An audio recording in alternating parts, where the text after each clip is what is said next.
Hello dear student, कैसे हैं आप सभी। उम्मीद है आपकी बीपीएससी की तैयारी जो है वो बहुत अच्छे से चल रही होगी। प्यारे दोस्तों, आज जो हम टॉपिक करने जा रहे हैं, ये टॉपिक आपको 66वीं, 65वीं, 64वीं और पिछले वाले में जितने भी बीपीएससी के एग्जाम हुए हैं उसमें इससे प्रश्न आपको पूछा जाता है। तो चलिए आज हम शुरू करते हैं। प्यारे दोस्तों, बिहार के स्पेशल में यूरोपीय कंपनी, कैसे आप सभी। उम्मीद है आपकी बीपीएससी की तैयारी जो है बहुत अच्छे से चल रही होगी। प्यारे दोस्तों, आज जो हम टॉपिक करने जा रहे हैं, ये टॉपिक आपको 66वीं, 65वीं, 64वीं और पिछले वाले में जितने भी बीपीएससी के एग्जाम हुए हैं उसमें इससे प्रश्न आपको पूछा जाता है। तो चलिए आज हम शुरू करते हैं। प्यारे दोस्तों, बिहार के स्पेशल में यूरोपीय कंपनियों का आगमन। देखिए, बिहार में जब यूरोपीय कंपनियों का आगमन हुआ था तो वह 17वीं शताब्दी के आसपास हुआ था। अब बिहार में यूरोपीय कंपनियों का आगमन का कारण क्या था कि बिहार के भागलपुर का जो रेशमी वस्त्र था उसकी चर्चा पूरे विश्व में थी, तथा बिहार में जो है बारूद बनाने के लिए जो कच्चा माल होता था जिसे हम सोना कहते थे, उसकी उपलब्धता बहुत अत्यधिक थी और वो बहुत कम दाम पे मिल जाया करता था। तो यही 2-3 प्रमुख कारण थे जिसके कारण यूरोपीय कंपनियों का आगमन जो है वो बिहार में होता है। तो चलिए हम लोग देखते हैं कि 17वीं शताब्दी में पटना, देखिए यहाँ पटना को गोला किया गया है, पटना तथा भागलपुर जो है वो 2 प्रमुख व्यापारिक केंद्र थे। तो ये भी प्रश्न आपसे पूछा जाता है कि 17वीं शताब्दी में बिहार के कौन से 2 प्रमुख व्यापारिक केंद्र थे। तो पहला आप याद रखिएगा पटना और दूसरा भागलपुर। अब देखिए, जैसा कि हमने आपको अभी बताया था कि उस समय बिहार में सूती और रेशमी वस्त्र बहुत डिमांड में था, तथा सोना जो कि कच्चा माल होता है बारूद बनाने के लिए, उसकी चर्चा बहुत अत्यधिक थी या उसकी डिमांड बहुत अत्यधिक थी।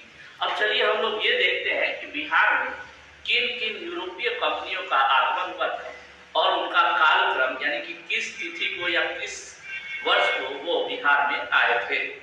तो चलिए, सबसे पहली जो कंपनी है यहाँ 1 नंबर पे, वो है पुर्तगाल। पुर्तगालियों का जो आगमन हुआ था वो 1620 ईस्वी में हुआ था।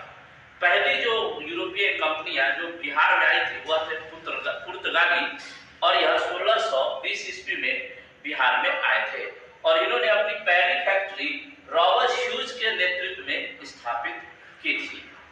उसके बाद जो आगमन हुआ था डच यानी कि हॉलैंड के वासी, डच या हॉलैंड वासी, ये 1632 ईस्वी में बिहार में अपनी पहली फैक्ट्री को स्थापित किए थे और दूसरी जो इनकी फैक्ट्री थी वो 1774 ईस्वी में स्थापित हुई थी। और यही प्रश्न आपसे पूछा गया था कि डच यानी कि हॉलैंड के निवासी जो है वह अपनी पहली फैक्ट्री कब स्थापित की थी। तो 1632 ईस्वी में, और ये 66वीं में आपसे पूछा गया था। अगला जो तीसरा नंबर है वो है अंग्रेज। तो अंग्रेजी कंपनियां जो है वह अपनी पहली फैक्ट्री 1651 ईस्वी में स्थापित की थी और वह गुलजारबाग में स्थित था। तो अंग्रेजों की जो पहली फैक्ट्री थी बिहार में वह पटना के गुलजारबाग में थी। और कब उन्होंने ये फैक्ट्री बनाई थी? 1651 ईस्वी में। उसके कुछ चौथे नंबर पे देखते हैं कि 1664 ईस्वी में जॉब चारनावाला, ये बहुत फेमस नाम है 17वीं शताब्दी के आसपास में, जॉब चारनावाला, इन्हें पटना की फैक्ट्री का प्रधान बनाया गया था। एक तरह से बोल सकते हैं आज के समय में मैनेजिंग डायरेक्टर बनाया गया था। और यह 1664 ईस्वी में बिहार में आए थे और उसी समय इनको पटना फैक्ट्री का प्रधान बनाया गया था।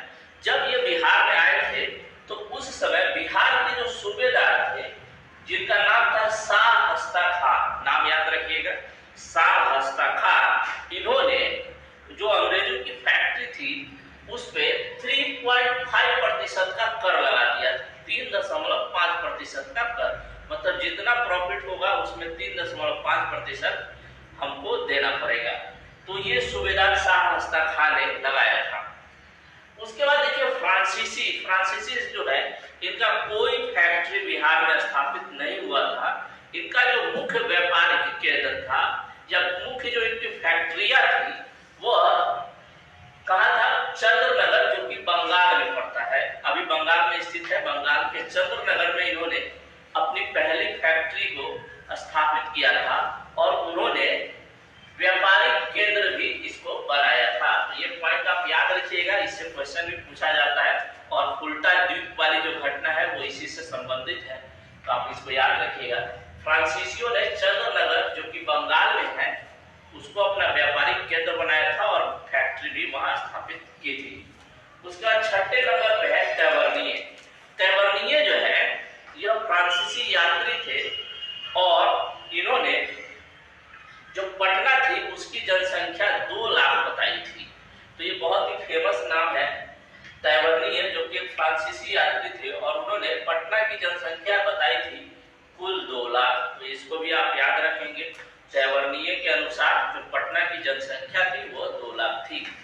उसके बाद 7वें नंबर पॉइंट पे देखते हैं कि अंग्रेजी व्यापारी जॉन मार्शल और पीटर मुंडी, ये बहुत ही इंपॉर्टेंट है टर्म, इसको याद रखेंगे। अंग्रेजी व्यापारी जॉन मार्शल तथा पीटर मुंडी, इनका जो आगमन हुआ था वो शाहजहां के काल में हुआ था। किनके काल में हुआ था? शाहजहां के काल में हुआ था। और इनके आते ही जो है बिहार में भयंकर अकाल पड़ गया था। तो ये सबसे बहुत मनहूस थे। जब बिहार में घुसे अकाल पड़ना शुरू हो गया था और उस समय जो मुगल बादशाह थे शाहजहां थे।